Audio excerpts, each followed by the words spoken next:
ओम वेदांत सार। हम लोग इस व्याख्यान माला के माध्यम से वेदांत की गुह्य बातों को बहुत ही संक्षेप में जानने का कोशिश करते हैं। इसके पहले भी जो व्याख्यान हुए हैं उसमें बहुत सारी बातें हुई हैं। अब मोक्ष का साधन क्या है, मोक्ष के बारे में चर्चा हुई है। प्राप्त कैसे होता है? मोक्ष का साधन जो है ब्रह्म ज्ञान है। ब्रह्म ज्ञान से मोक्ष की प्राप्ति होती है और ये डायरेक्ट मीन्स है, मतलब प्रत्यक्ष साधन है ब्रह्म ज्ञान। कर्म और उपासना का उद्देश्य क्या है? कर्म और उपासना, जो हम कर्म करते हैं, उपासना करते हैं, डिवाउट मेडिटेशन, इसका उद्देश्य है मानसिक एकाग्रता। मन की एकाग्र वृत्ति को और चित्त शुद्धि को प्राप्त करने के लिए ही कर्म और उपासना की जाती है। जितने भी प्रकार के कर्म हैं, जो भी उपासना की जाती है, उससे चित्त शुद्धि होती है और मानसिक एकाग्रता प्राप्त होती है, जिसके द्वारा ब्रह्म ज्ञान प्राप्त करने में सहूलियत होती है। अब प्रश्न ये उठता है कि ब्रह्म ज्ञान के प्रकार क्या हैं? कितने प्रकार से ब्रह्म ज्ञान होता है? ब्रह्म ज्ञान का दो प्रकार है, डायरेक्ट नॉलेज और इनडायरेक्ट नॉलेज। प्रत्यक्ष ब्रह्म ज्ञान और परोक्ष ब्रह्म ज्ञान। परोक्ष ब्रह्म ज्ञान क्या है? इनडायरेक्ट नॉलेज क्या है? परोक्ष ब्रह्म ज्ञान जो है वो सैद्धांतिक रूप से ये जान लेना कि ब्रह्म जो है वो सच्चित आनंद स्वरूप है, सैद्धांतिक रूप से जान लेना, ये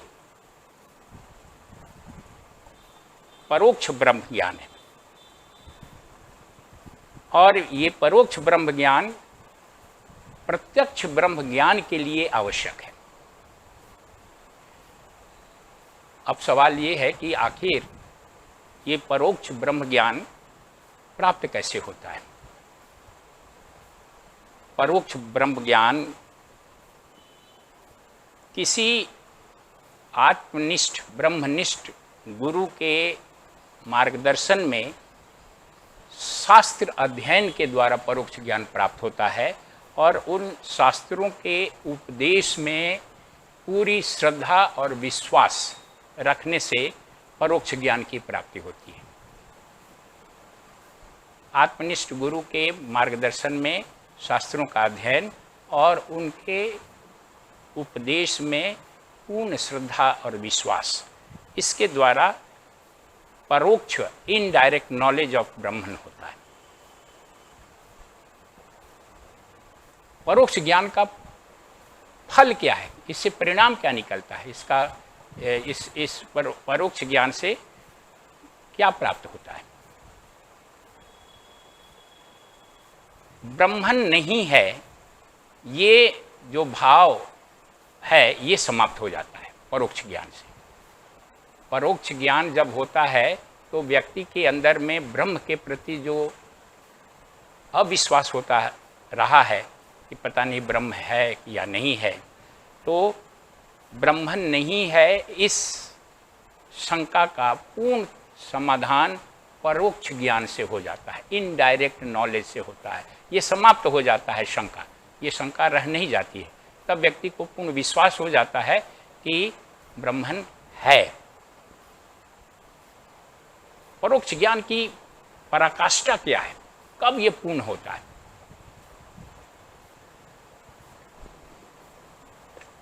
जब आत्मनिष्ठ गुरु की सहायता से ब्रह्म के स्वरूप का जब निश्चय हो जाता है तो परोक्ष ज्ञान की पूर्णता हो जाती है। ये व्यक्ति जब कन्विंस्ड हो जाता है, जब निश्चय हो जाता है कि ब्रह्मन है, और ये आत्मनिष्ठ गुरु की सहायता के द्वारा जब प्राप्त होता है तब समझना चाहिए कि परोक्ष ज्ञान की पूर्णता हो गई। अगले व्याख्यान में हम लोग प्रत्यक्ष ज्ञान के बारे में चर्चा करेंगे। आज प्रवचन को यहीं पर विराम देते हैं। ओम पूर्णमदः पूर्णमिदं पूर्णात् पूर्णमुदच्यते पूर्णस्य पूर्णमादाय पूर्णमेवावशिष्यते। ओम शांति शांति शांति। हरि ओम तत्सत्।